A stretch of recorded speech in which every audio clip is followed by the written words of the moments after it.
Today's episode is brought to you by DeSanto Propane. DeSanto Propane is 4 generations strong as a trustworthy family-owned business with unmatched customer service. Go online at DeSantoPropane.com for more info or call toll-free at 1-800-752-4574. Since 1937, the difference has been DeSanto Propane.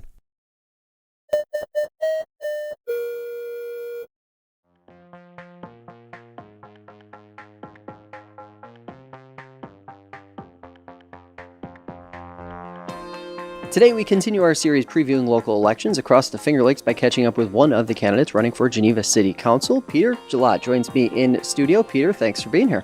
Thank you, Josh, for inviting me and working with me on this crazy schedule I have. So let's start with the easy question. Why are you running for City Council? Lifelong resident of Geneva. I don't think sometimes it'll make a difference in some people's eyes, but I've been here a long time and seen a lot of progression, a lot of good things happen in Geneva. Also realize there's a lot that needs to be addressed, needs to be corrected or try to fix up. I've raised a family here. I have good roots here. I have a business here. And I think I have a lot invested in the city itself. And I want to be a part of trying to help it out. What are the biggest issues that you're hearing from folks when you campaign and talk to different people in your ward? As I've been campaigning around Ward 4, one of the biggest issues is infrastructure, as well as not necessarily tax rate, but the value of taxes, what they get for the dollar. And is public safety, and not really, a lot of them didn't touch on economics too much. They're more concerned about the infrastructure in their neighborhoods. Obviously, there's been a lot said about civility of city council. That's kind of been the big, broad headline for the last 4 years. When folks bring that concern to you, what do you say to them in terms of how you will act on city council, no matter who's elected come January? I decided to run over 3 years ago. I've been to, I'd say 99% of the city council meetings personally, as well as I attend as many work sessions as possible. So I've had a firsthand view of how things have ran. I'm not in favor of it. There's been some bullying that I didn't really appreciate or take kind to. But I think nobody stepped up accountability-wise and tried to correct the other person. I thought that was the biggest flaw. Obviously, the mayor is a facilitator. He has the rules, Robert's Rules of Order to follow. But if you're sitting in the audience, you're seeing the struggle because he doesn't have any other enforcement besides that. I thought the other council members could have stepped up in private executive sessions, whatever, and try to work out the differences instead of bringing it on the floor every month. If I was on council with my background in teamwork, leadership, my management background, I would play that role. Because even on sports teams, you'll see that Derek Jeter had more control of the locker room than manager than Joe Torre did, because he took responsibility, he took ownership, and other players as well. And I feel that the council should work in that same arena, same way. Mm-hmm. You mentioned infrastructure. I want to talk a little bit about that. Obviously, heavy rain and flooding this past summer made headlines. It's not the first summer that this has happened. It happened a few years ago, but seems like these types of things are happening more often, whatever the reason might be. Where is the city's infrastructure now, and what do you think should be a priority for City Council moving forward into next year and beyond? In Ward 4, we've had floods around Oak Street, Maple Street, with the heavy rains we've been getting because of our inadequate sewer systems or storm systems. Maybe not inadequate, but over the years, I know some gentlemen that work in the city, and there's tree roots that are growing through those drains that are causing breakage, causing blockage, etc. On Hubbard Street, flooding not so much, but the big concern is the road conditions. And also they had a tree actually growing through the middle of it for years, finally getting demolished as we speak, actually. So in Ward 4, the concerns are more in their neighborhoods. Is before they take conception to anything going on in the actual city, the rest of the city. Mm-hmm. Does it seem to you more like infrastructure maintenance issues or actual like infrastructure needs to be replaced type of issues? Well, In 1997, they they started this project where they were looking at the comprehensive paper that I read. It started in 97 all the way through. So a lot of councils in the past and up to now seem to have kicked the can down the road a little bit. With all our development we've had in the city overall, I don't think the storm sewers were able to keep up with it. They're antiquated, and they are in the process of replacing them. They are in the process of fixing them now, which is costing a lot more money than if maybe they did some stuff a couple councils ago and started the process earlier. Mm-hmm. Again, it's very easy for me to sit 10,000 feet and make these comments.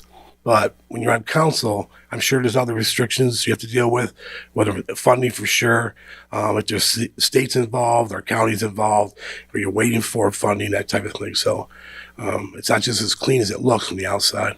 Yeah.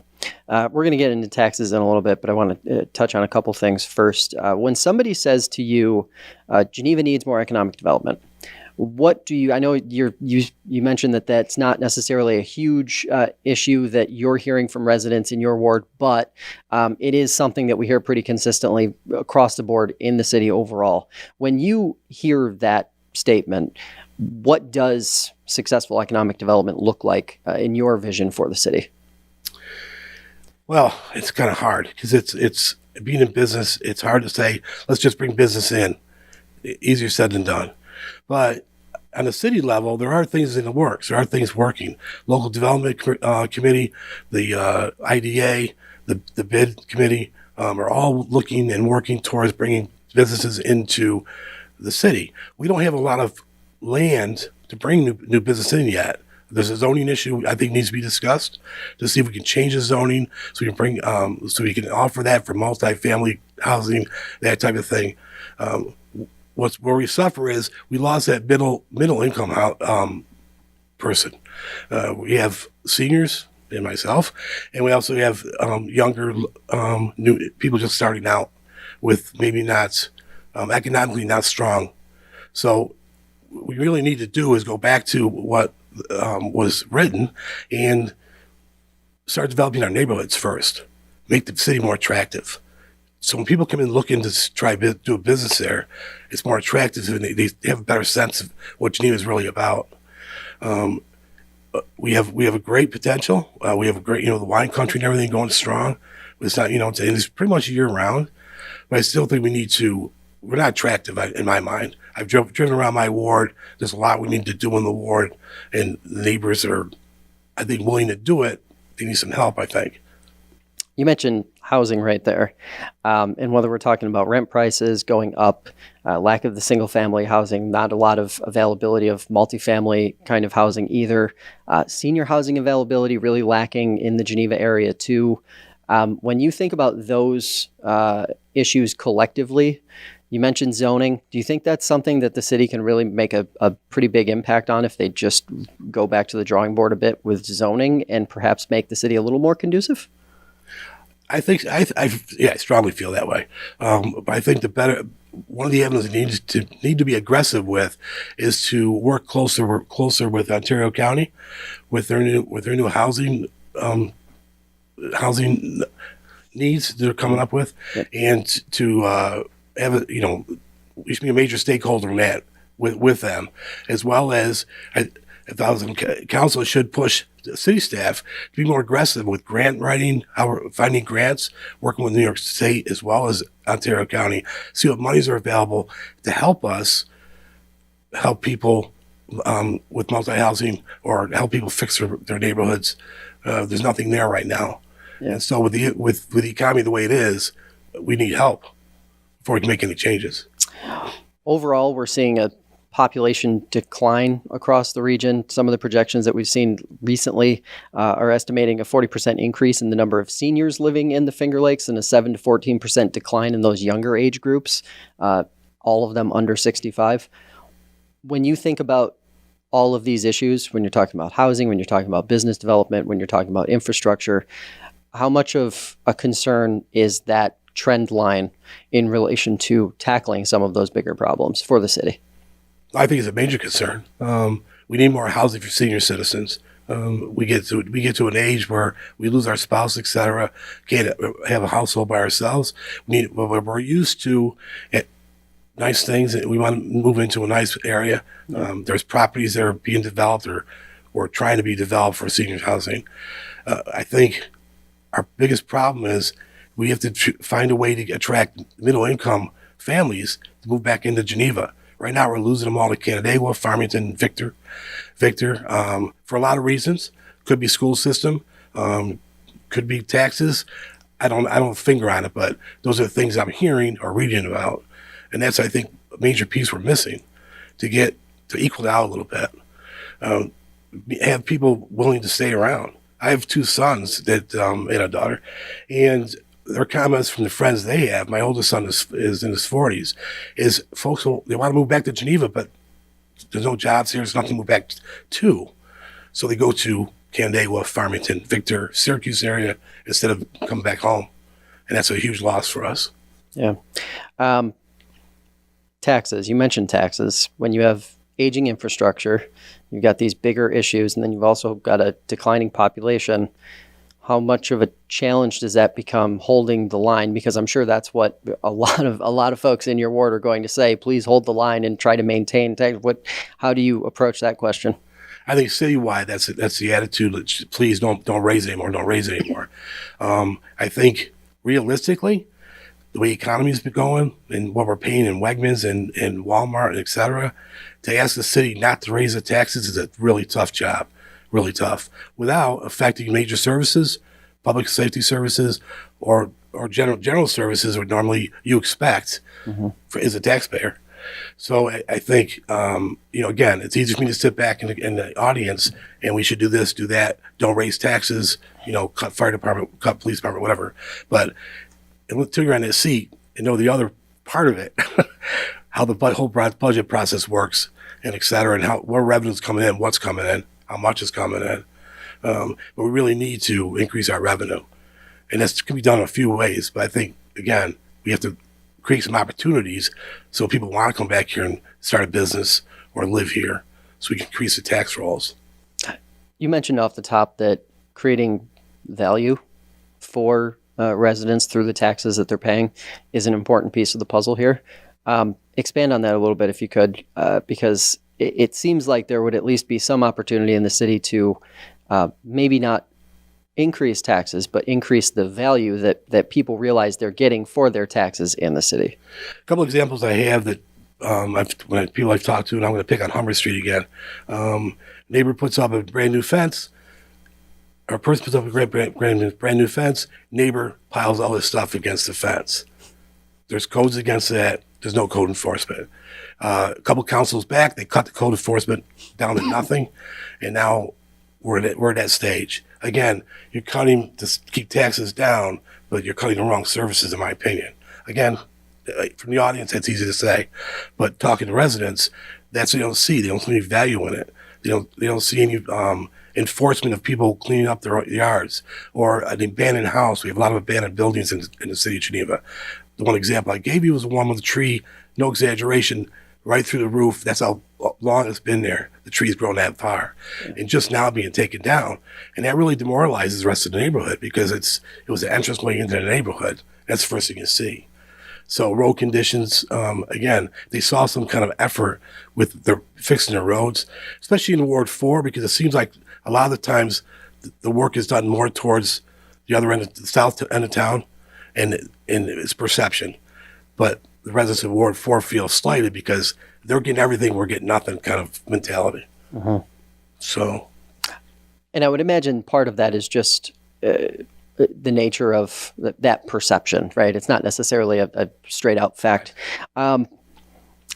Environment. It's a touchy issue. There are a bunch of issues that fall into that basket, right? You've got landfills, you've got HABs, invasive species, more extreme weather events, heavy rain, things like that. What would you like to see City Council prioritize next year and beyond in terms of addressing some of those environmental issues as much as they possibly can? Well, we have to do something. We have to do something to control the water, first of all. I think it's causing a lot of damage throughout the city. That, again, easier said than done, but they're working on it. I know they're working on that, so hopefully they can get that together. Landfills are always going to be an issue. And how we fight that, I think the best way to fight it is to team up with Ontario County, Board of Supervisors, et cetera, because the voice is louder when you're more together. I think Geneva itself, the runoff is a big deal. Trees are falling down. That's a big deal these days. Cherry Street, just a couple of days ago, maybe yesterday, a tree fell on a car. A piece of a tree fell on the car. So to trim that stuff up, to do cosmetically what we've done in the Geneva City Park would help other neighborhoods as well. And it's environmentally safe, and we're not devastating, getting rid of all the trees or, all that stuff. Mm-hmm. I think there's some opportunity for Cornell to get involved to help with maybe some of the water issues we have. I think they are actually. I think the city's reaching out to them to say, what can you do to help us out since you're right here in town anyway. Those are the things I see environmentally that we can do as a city. One of the common themes that I've heard come up doing a bunch of these interviews now with city council candidates is this idea that the relationship between the town of Geneva and the city of Geneva needs to be improved. That perhaps the town has been unfairly benefiting from some of the municipal services that the city is providing in things like flooding and strain on its existing systems is at least partly to blame for the development that's happened in the town. How would you like to see the city and town work together next year and beyond to maybe get to a better place where city and town both feel like they're fairly represented in there? I would like to see some kind of committee or teamwork between the two, so there's more communication. I don't think there's any right now, very little. I'll give you an example. If I was on that committee with the town, one of the things I would push is there's a new development down at the north side of Ward 4, and young kids are walking to high school, and there's no sidewalk up to Angelo Street, and that's town's area. That's something we can work together to try to get that solved because the kids are at risk, especially at night or during snow, that type of thing. A lot of development's going on the town side because they have all the property, mm-hmm. and that water runoff is coming, affecting us. Plus, and I'm not privy on all of it, but I think that we work with them on the sewer and water, and also depending on the situation, our fire department will respond to any issues they have out there that their fire departments can't handle. Maintaining first responder services in any shape, incredibly expensive. It's challenging to recruit police officers right now for all law enforcement agencies. Of course, maintaining fire and EMS services has become a bigger and bigger challenge. Is the city in a good place now with these services? And what would you like to see done over, say, the next few years to ensure that the services that residents have come to count on continue to be there in the future? As far as the services right now, I think we're in great shape. Our fire department has a rescue truck. We assist all ambulance calls with the rescue truck. Sometimes they're there before the rescue truck. All our paid firefighters are EMS qualified, certified rather, and so they're very helpful on the scene, as well as a lot of volunteer firefighters are the same way. I know I had a conversation with our police department. They are going through mental health training a lot with the county and the sheriff's department, and they work closely with them where they have. I think half the I don't want to misquote, but at least half of the police department's gone through the training already. They need more training, obviously, and more, which they're reaching out to find. But right now, they can go on a call. They have a system where they can call. It's called CPAC. They can call them, that person on the line, to be a hotline, get face to face with a person in need, or they can tell the officer what to do, bring him to Clifton, et cetera. So that system's in place, which hasn't been. It's a new system for Geneva. So that's going well. As far as attracting or keeping police officers, I think there's a lot of issues there. So who knows why we're not getting as many. I think some of the disruption with the council may have hurt them a little bit as far as recruiting. But I'm sure there's more stuff that's involved with that. Yeah. So the cost is always expensive. We just the city just worked with the fire department to replace a lot of our turnout gear. A lot of the gear we wear to fire mm-hmm. calls. Very expensive.